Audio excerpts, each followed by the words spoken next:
The banking Guru channel में आपका स्वागत है।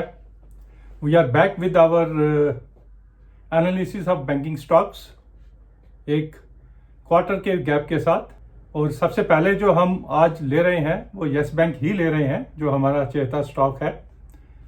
काफ़ी वॉलेटाइल रहता है बट इसमें न्यूज़ भी रहती है। तो पहले लेटेस्ट डेवलपमेंट्स देख लेते हैं, इसमें क्या क्या हुई हैं। उसके बाद आगे हम इस स्टॉक से क्या एक्सपेक्ट कर सकते हैं। क्या ये दोबारा 100 रुपये तक जा सकता है? All these factors we will analyse in our today's video.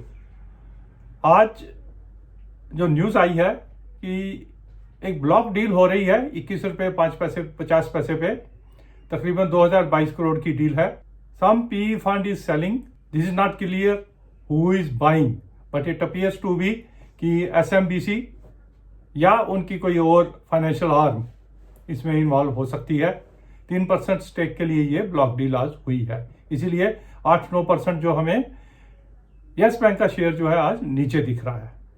उससे पहले जो डेवलपमेंट्स हुई हमने कुछ कवर की हैं, कुछ नहीं की हैं, उन्हें रिवाइज कर लेते हैं। एसएमबीसी जो जापान का एक लीडिंग बैंक है, it has shown interest in Yes bank और उसके लिए 13,500 करोड़ की 20% इन्होंने हिस्सेदारी जो है स्टेट बैंक और कुछ और बाकी बैंकों से ऑलरेडी ले ली है।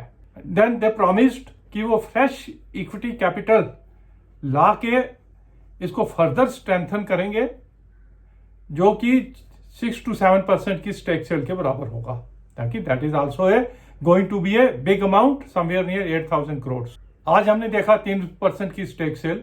अगर ये सब हो जाता है तो समवेयर नियर 51% का इनकी जो टारगेट है कंट्रोलिंग स्टेक इनकी बन जाएगी, तकरीबन 51% की या उससे ज्यादा।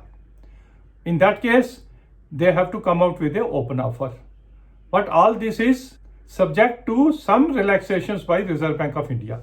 Eight the same time SMBC ने रिजर्व बैंक ऑफ इंडिया को एक फुली ओन्ड सब्सिडरी ऑपरेट करने के लिए इंडिया में ऑलरेडी एप्लीकेशन दे रखी है। अब एग्जिस्टिंग इंस्ट्रक्शन तो ये है कि जो foreign capital in Indian banks में जो वोटिंग राइट्स है उसको 26% पे कंट्रोल किया हुआ है, पैक किया हुआ है। उसमें रिजर्व बैंक को कुछ रिलैक्सेशन देनी पड़ेगी और वो रिलैक्सेशन पॉसिबल है अगर कोई foreign bank fully owned subsidiary operate करता है इंडिया में। अब ये सभी डेवलपमेंट्स जो है और जो एक आज इनकी मीटिंग हो रही है फंड रेजिंग के लिए, बोर्ड मीटिंग हो रही है यस बैंक की, उसमें भी इक्विटी इन्फ्यूजन की बात होगी, आइदर इट फंड्स इन्फ्यूजन की बात होगी, either it can be through equity और through debt, through private placement और सम अदर मीन्स जो अवेलेबल होंगे।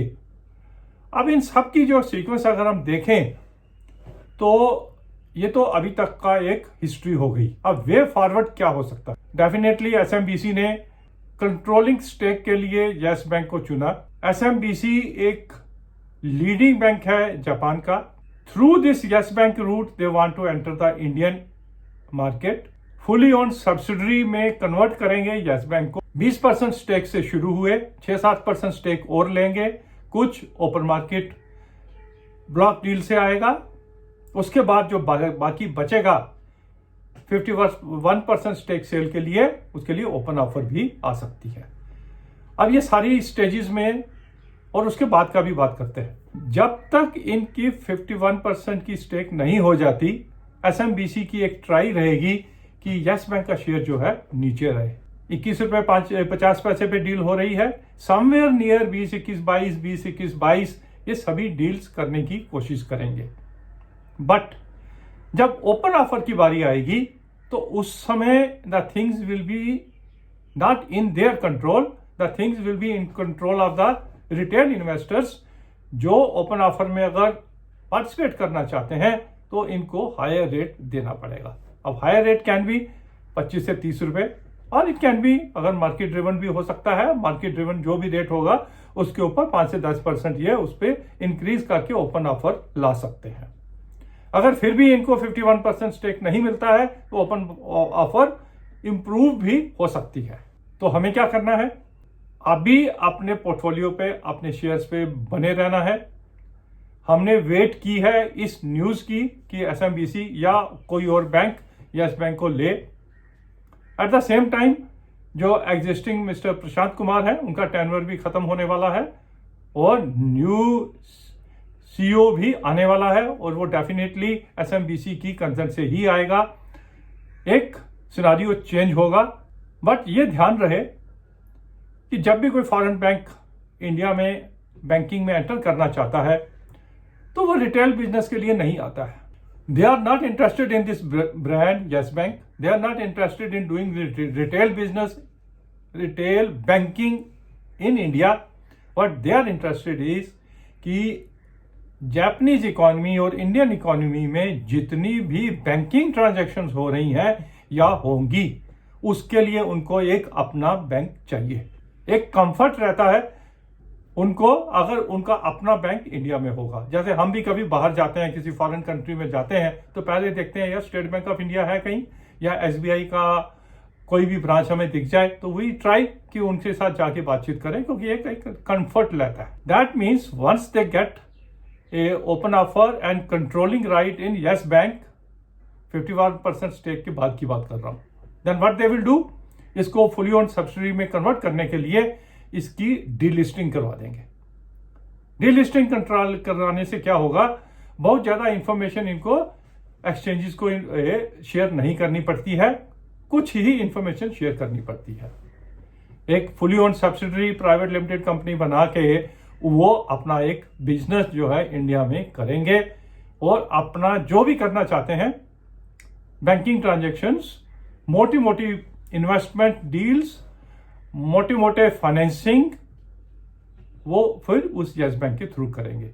तो दैट वे जो एक स्वरूप है यस बैंक का एसएमबीसी के आने के बाद काफी चेंज होने वाला है।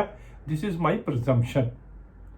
हो भी सकता है कि फंड रेजिंग और कैपिटल इन्फ्यूज करके एक रिटेल बैंक इंडिया में भी चलाने की कोशिश करें, बट उनको क्या पड़ी है कि एक रिटेल बैंक इंडिया में, क्योंकि वो पैसे के लिए तो नहीं कर रहे हैं, कोई छोटे मोटे प्रॉफिट के लिए नहीं कर रहे हैं यस बैंक में इन्वेस्टमेंट, वो इसलिए कर रहे हैं कि उनकी जो भी इन्वेस्टमेंट्स हों, जो भी डीलिंग्स इंडिया के साथ हों, उनके अपना एक बैंक हो, वो उसके बैंक के थ्रू ही ये सब डीलिंग्स करे। या for that matter importers and exporters जो जापानीज कंपनीज के साथ डील करें, देन दे विल से कि ये हमारा बैंक है, इस बैंक के साथ ही एलसी खोलनी है, बैंक गारंटीज इशू करनी है, हमारे बैंक के साथ ही करो। All these are the future scenarios. अभी हमें क्या करना है, अपने जो भी शेयर हमारे पास है बने रहिए, बैठे रहिए उसके ऊपर। आज 9% टूटा हुआ है, don't worry about that. Further investment is also not advisable because हम ये सब चीजें प्रिज्यूम कर रहे हैं, it may happen it may not happen. तो इसलिए अपने स्टॉक्स पे बने रहिए, वेट कीजिए ओपन ऑफर की, first open offer, second open offer, जो भी बेस्ट रेट मिलता है आप उस समय निकल जाइए। देन डोंट वेट कि कब जाके ये जो है फुली ऑन सब्सिडी बनेगी या जापानीज बैंक इसमें क्या करेगा, हमें उससे मतलब नहीं है। That indicates at the most I am seeing 35-40 रुपए तक का ये शेयर देखो आज के रेट से डबल होने की क्षमता रखता है, अगर इंडियन इन्वेस्टर प्रॉपरली इसको एनकैश करें और एसएमबी ओपन ऑफर लेके आए। लेट अस सी आज फंड रेजिंग की जो बोर्ड मीटिंग है उसमें से क्या निकलता है, and then we will formulise our strategy one by one, step by step further. Thank you for watching an update on Yes bank.